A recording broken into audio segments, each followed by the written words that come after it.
शर्मा, अजमेर जलदायु विभाग से 31 जुलाई 13 को रिटायरमेंट हुआ हूँ।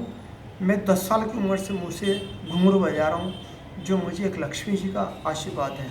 आप लक्ष्मी जी की फ़ोटो ले लो, फिर मेरी तरफ कर लेना। उदाहरण के तौर पर एक लेडीज़ घुंघरू पहन के कैसे चलती है।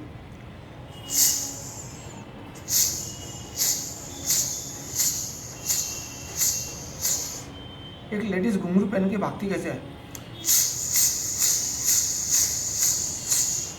एक लेडीज़ घुंघरू पहन के नाचती कैसे है।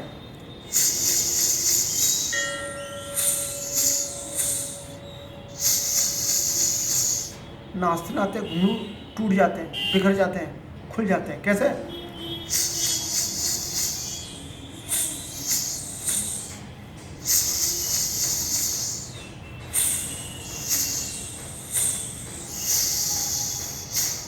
सुनो।